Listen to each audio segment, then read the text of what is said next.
vie était sacrée. Hein. Quelle qu'elle soit.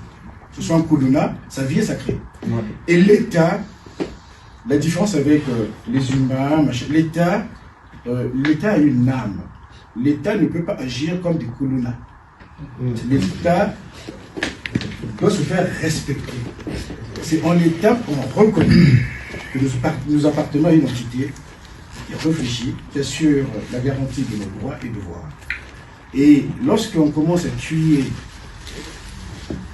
nos frères, nos jeunes, même si ils sont des assassins ou des criminels, dans la rue, on les tue pour terroriser la population, nous devrions dire non. Les textes qui sont entre parenthèses au Congo-Brazzaville, notamment la Constitution et puis les codes, le recueil des codes, c'est entre parenthèses. Si c'était bien appliqué, je crois qu'on ne serait pas là. On arrêterait ces jeunes-là, déférer à la justice. J'ai défendu des pédophiles, des braqueurs. Et les enfants ne comprenaient pas, vous dites, papa, pourquoi tu es un pédophile? Un dossier volumineux, j'ai dit, bon, voilà, il faut défendre. Parce que ces procès-là, comme je l'ai dit dans une vidéo, lorsqu'on tue un Kuluna, on tue la vérité. Lorsqu'on tue un Kuluna, on tue la vérité. Pourquoi? Parce qu'un Kuluna, on le prend, on le met donc à la disposition de la justice, et il y a toute une instruction. Donc, il va être interrogé, il y a des débats contradictoires, des confrontations. Et on lui dira comment ça a commencé, qui les finance, qui leur donne des produits, voilà, des machettes et tout. Et c'est là, tout à fait. Donc la justice est là pour faire éclore la vérité. Et une fois qu'on a la vérité, on peut soigner le mal. Donc quand on tue un Kuluna, c'est qu'on tue la vérité.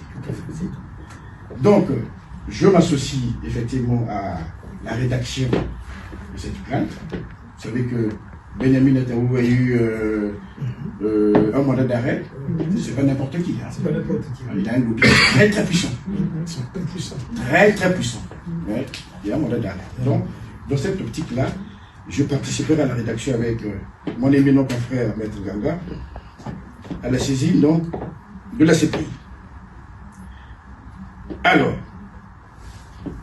je vous ai dit que les philosophes et les intellectuels ont interprété le monde de différentes manières, mais l'important, c'est la praxis, la pratique. La pratique. Et en toute chose, il faut considérer le rapport de force. Comme quand vous voulez draguer une femme, il faut considérer si vous avez des rapports de force supérieurs à cette femme. En politique, c'est pareil. Partout, c'est pareil. Aujourd'hui, le rapport de force est en notre défaveur. Sassou Nguesso Demi se maintient au pouvoir par la force. Par la force. Et si vous regardez bien ce qui se passe au Congo-Brazzaville, c'est que celui-ci, effectivement, a des armées. L'armée régulière. Je me souviens dans les années 75, 80, il y avait une armée. En général, il y avait une armée. Voilà. Même si tous les officiers de commandement étaient dedans. Aujourd'hui, on n'a plus d'armée. L'armée aujourd'hui, c'est la fabrique. Et quand je parle de la pratique, excusez-moi, je vais être franc avec vous.